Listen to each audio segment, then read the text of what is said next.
মুখ্যমন্ত্রী মাননীয় মুখ্যমন্ত্রীর উদ্যোগে যে বাজারে বাজারে মালপত্রের অতিরিক্ত দাম, জিনিসপত্রের দাম অতিরিক্ত বেড়ে গেছে, সেটা সাধারণ মানুষের পক্ষে সহনশীল নয়। অত্যন্ত কষ্টের মধ্যে সাধারণ মানুষ আছে। মুখ্যমন্ত্রীর এই উদ্যোগকে স্বাগত জানিয়ে আজ আমাদের এফটিও রবীন্দ্রনাথ কোলে মহাশয় এসেছেন বাজারে। উনি যদিও বাজার সম্পর্কে যে বক্তব্য রেখেছেন সেই বক্তব্যের এগেইনস্টে কিছু বক্তব্য আছে। যোগবাজারে হয়তো 5টা দোকান একটু হাই রেটে মাল বিক্রি করে, কারণ তারা খুব বাছাই মাল তাদের দোকানে রাখতে হয়। সেখানে তাদের মালের দাম হয়তো মানে সব বাজারেই বেশি। এই বাজারেও তো আমি রেগুলার বাজার করি।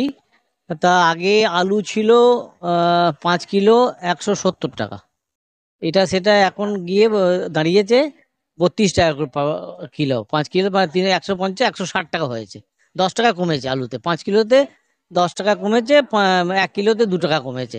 আমরা এখানে যে সেক্রেটারি, সে আমাদের কর্মকর্তা মেম্বার, আমরা তাকে বলেছি, বুঝিয়েছি, দোকানদারের বুঝিয়েছি যে যদি এইভাবে বেশি দাম নেওয়া হয় বাজারটাই নষ্ট হয়ে যাবে, সব বাইরে এসে কিনবে, শ্যামবাজারের দশা হবে। এটা করবেন না। সবাইকে বলুন প্রাইস লিস্ট টাঙাতে, যা দামে বিক্রি করছে একটা বোর্ড রাখবে, সেখানে লিখে রাখবে, রোড চক দিয়ে লিখবে এই দাম এইটার, এই দাম এইটার, তাহলে কোনো সমস্যা নেই। তবে এখানে দাম একটু বেশি লেগেছে আমাদের 15-20%, সেটা আজকে এরা ঠিক করবে বসে। সবজি তো আগে কিনেছিলাম ধরুন 80 টাকা কিলো, গড়ে ধরুন না 80 টাকা কিলো, বেগুন 100 টাকা কিলো। এখন আমরা সবজিটা কিনছি 60 টাকা। আলু এখন আমি পাইকারি কিনছি আপনার, আমরা পাইকারি বেচাকেনা করছি 1400 টাকা বস্তা। 1400 টাকা বস্তা হলে আপনার 28 টাকা কিলো কেনা পড়লো। সেই আলুটা আমরা ঢেলে যখন পুরো বাছাই বুঝাই করছি, ওটা আপনাকে 32 টাকা কিলো বেচতে হবে। 32 টাকা আলুটা বেচলে আমাদের 2 পয়সা 1 পয়সা লাভ হয়। এখন খরচা আছে তো আমার। হ্যাঁ, এটা তো উনি ঠিকই কথা বলেছে। যারা এই বন্ডের কাজ করে তারা আলুটাকে চেপে রেখে দিয়েছে। চেপাকালীন মানে দাম যখন সারা বাজারে যদি বন্ডের ব্যাপার থেকে আলু যদি ওরা না ঢালে, তাহলে তো আর জিনিসটা, যখন আমি ধরুন আলুটা কিনতে গেলাম, আলুটা যদি মোকামে যদি না পাই, তখন তো বেশি দামে কিনতে হচ্ছে। ওরা ওটা মোটা মাল উঠে নিচ্ছে, এইভাবে করে দামটা বেড়ে যাচ্ছে। পুরো মোকামটা যদি আলু না ঢালে, বন্ড না ঢালে, তাহলে তো আলুর দামটা তো বাড়বেই।